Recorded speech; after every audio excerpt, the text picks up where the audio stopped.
my name is Sara Czech, and I work for School in the Park, bring kids out here to Balboa Park.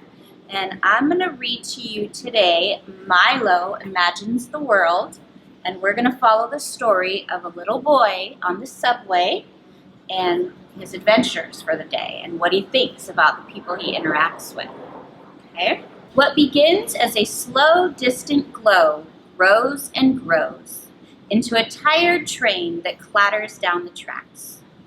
A cool rush of wind quiets into a screech of steel, and when the doors slide open, Milo slips aboard.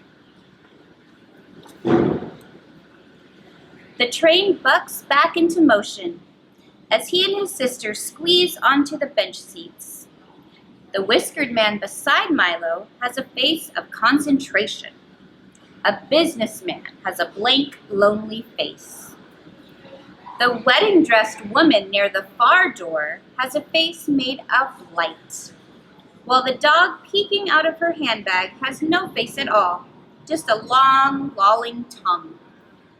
These monthly Sunday subway rides are never-ending, and as usual, Milo is a shook-up soda. Excitement stacked on top of worry, on top of confusion, on top of love. To keep himself from bursting, he studies the faces around him and makes pictures of their lives. At a downtown local stop, the whiskered man folds up his crossword and hurries off the train. Milo imagines his trudging through brown muds of slush. It's a 5-flight climb to his cluttered apartment, where he's greeted by meowing cats and burrowing rats. Parakeets tweet songs of longing as the man sips tepid soup, hunched over a game of solitaire.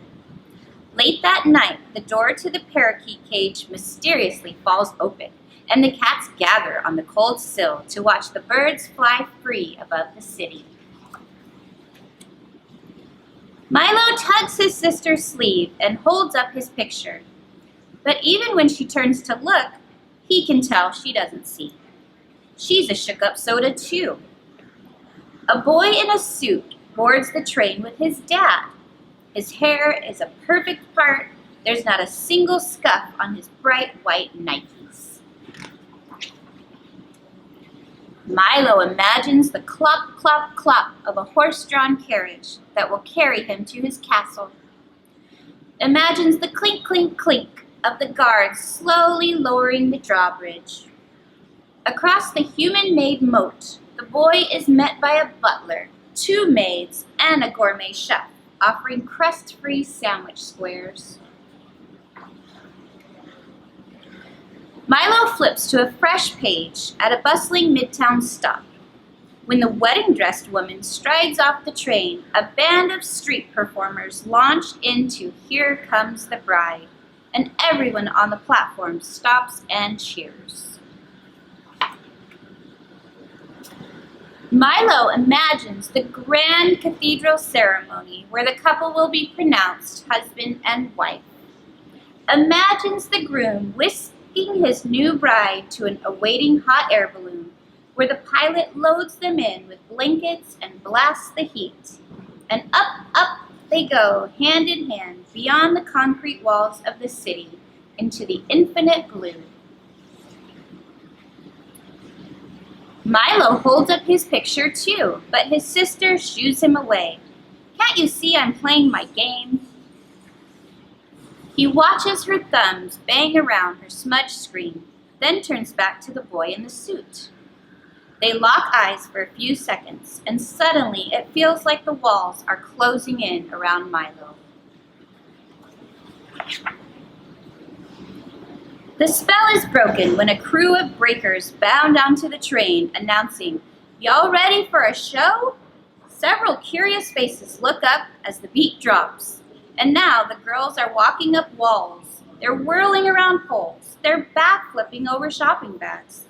When the train pulls into the next stop, they collect a few dollars and scramble for another car.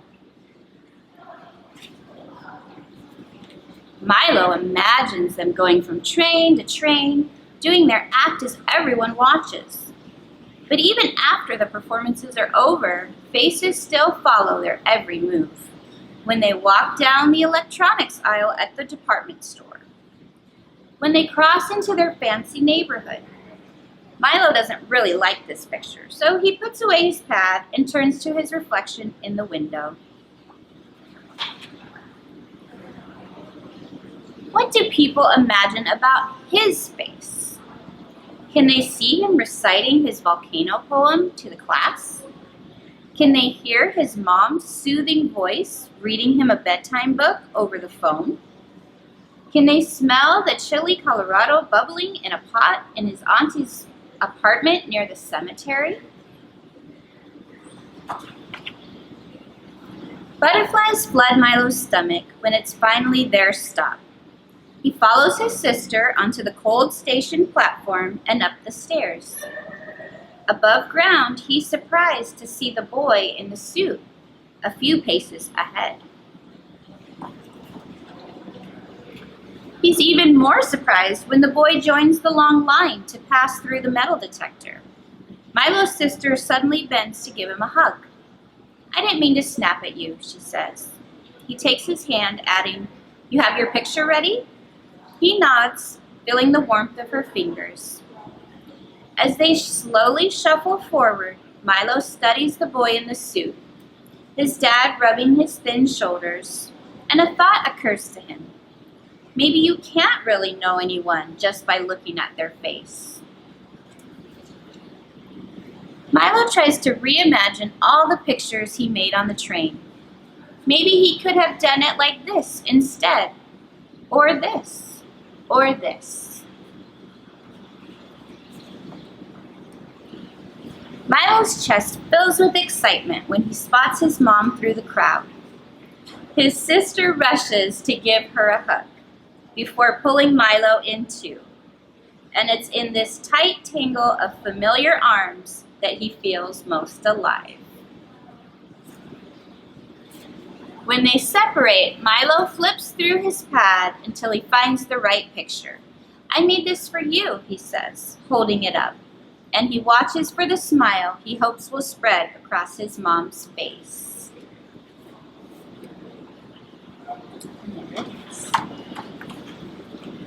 Family picture with Milo.